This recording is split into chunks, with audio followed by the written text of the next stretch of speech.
ఏంటి 50% వరకు తగ్గింపా? అవును మరి, మన Gayathri Reddy silks weaver sale లో.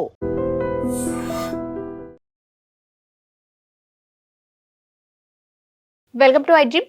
ఈరోజు మనతో పాటు pediatric neuro surgeon from Rainbow children hospital doctor Kokkula Praneeth garu మనతో పాటు ఉన్నారు. మాట్లాడదాం. Hello sir, welcome to our show.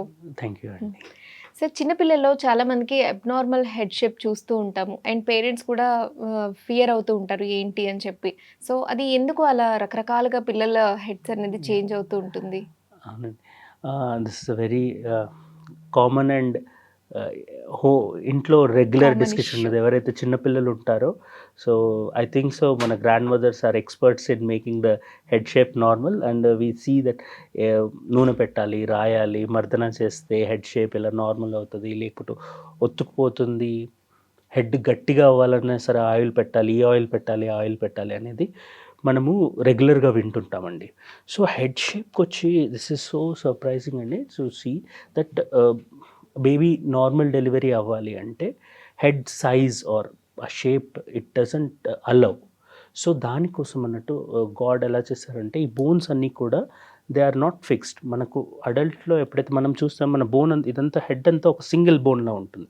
But పిల్లల్లో ఇట్ ఈస్ పార్ట్స్, చిన్న చిన్న పార్ట్స్లో ఉంటాయి. సో దట్ అది బేబీ డెలివరీ అయ్యేటప్పుడు అది మోల్డ్ అయిపోయి డెలివరీ అవుతుంది.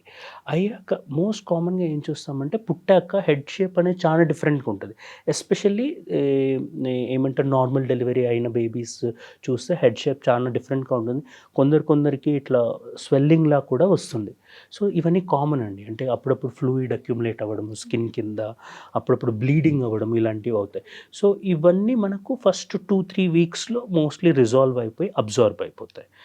దాని తర్వాత పిల్లలు పడుకునే విధానాన్ని బట్టి కొందరు పిల్లలు ఏంటంటే ఒకే సైడ్ చూసి పడుకుంటూ ఉంటారు. అలాంటి వాళ్ళకు ఆ సైడ్ ఏదైతే స్కల్ ఉంటుందో అది పోవడం వల్ల మొత్తము స్కల్ అంతా ముందుకెళ్ళిపోయి, ఇయర్ పార్ట్ కూడా ముందుకెళ్ళిపోయి, ఫోర్ హెడ్ కూడా ముందుకెళ్ళిపోయి ఒక షేప్ అవుట్గా కనిపిస్తుంది. అంటే రౌండ్ కాకుండా షేప్ అవుట్గా కనిపిస్తుంది.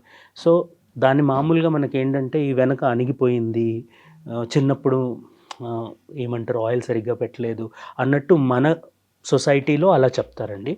కానీ there is a myth about oil massage. So ఎప్పుడైనా చిన్నపిల్లలకు ఈ ఆయిల్ పెట్టేది జస్ట్ మనకు లూబ్రికేషన్, మాయిశ్చరైజేషన్ కోసమే, కానీ it is never for shape చేయడానికో లేకపోతే హార్డ్ చేయడానికో కాదు.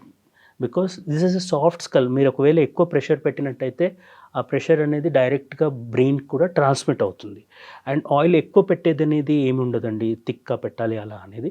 It's only for moisturisation. మీరు హైజీన్ పెట్టకపోతే it will have a bad impact on scalp. So head shape అనేది ఆయిల్ మసాజ్ తోటి చేంజ్ చేయకూడదు.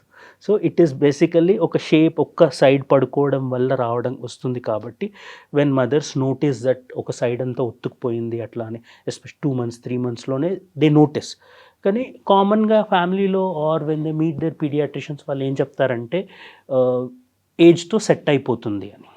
సో వెన్ మాకు ఎవరైనా బేబీ అలాంటి కన్సర్న్స్తో వచ్చినప్పుడు మేమేం అడ్వైస్ చేస్తాము అంటే babies might be looking at something, light కానీ, ఫ్యాన్ కానీ, విండో కానీ, which might be attracting their vision to that side. అలా ఉంటే you turn the baby different side పెడితే then they do adapt and change.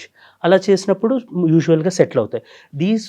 These are for children who మనకు neck holding మెడలు నిలబడడం ముందు.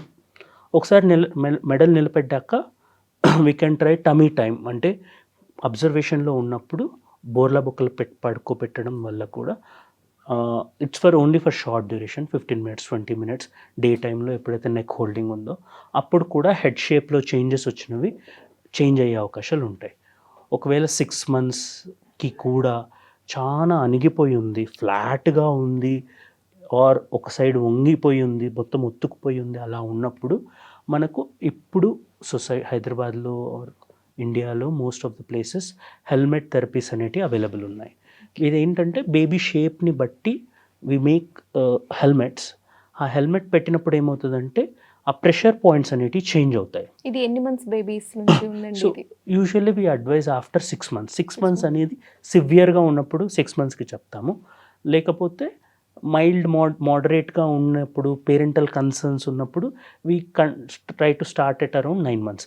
6 months to 9 months is a good window period where helmet therapy అని useful ఉంటుంది. 1 year తర్వాత hard అయిపోతుంది skull, అప్పుడు హెల్మెట్ థెరపీ అనేది యూస్ఫుల్ ఉండదు. సో బేసికలీ ఇది కాస్మెటిక్ పర్పస్ అండ్ ఈ ట్రీట్మెంట్స్ అవైలబుల్ ఉందనేది తెలియాలి.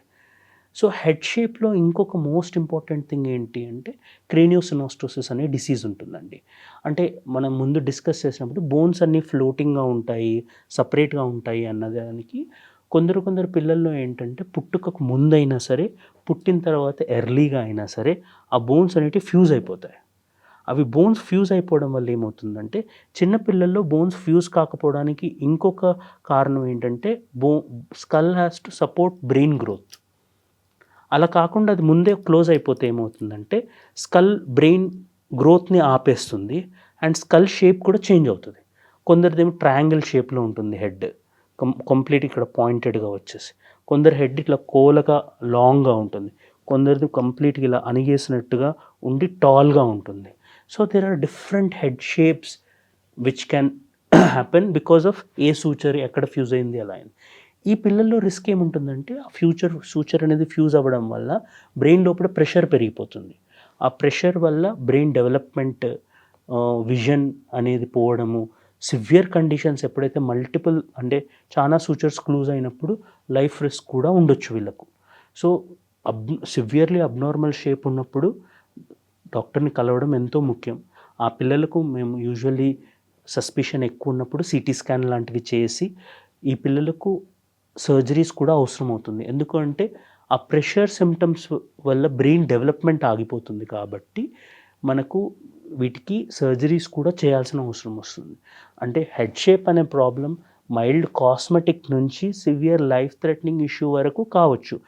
ఏది ఏంటి అనేది దాని ఏజ్లో ఉంది, ఎలా ఉంది, షేప్ ఏంటి అనే దాన్ని బట్టి కండిషన్ని బట్టి డయాగ్నోసిస్ చేస్తారు.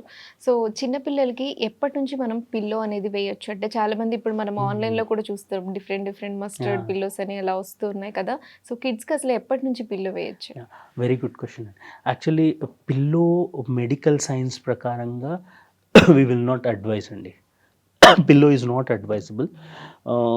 అండ్ ఆ పిల్లోలో స్టఫ్ చేసే మెటీరియల్ ఏదైతే ఉంటుందో, కొందరు ఆవగింజలు స్టఫ్ చేస్తారు, కొన్ని ఫోమ్, డిఫరెంట్ థింగ్, అది it has to be completely leak proof, లేకపోతే ఆస్పిరేషన్ రిస్క్ అనేది కూడా ఉంటుంది.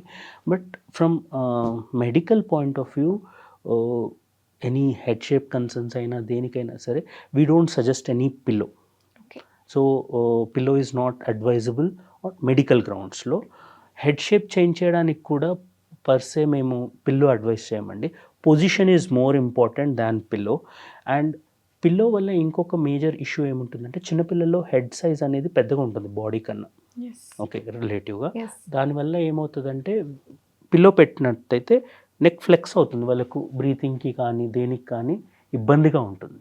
సో పిల్లో పెట్టేదానికన్నా మేమేం చేస్తామంటే when these kids come to hospital they are not good or anything, or when they have very large, even at home when they are very small, shoulder దగ్గర we roll పెట్టమంటాం so that the neck is open.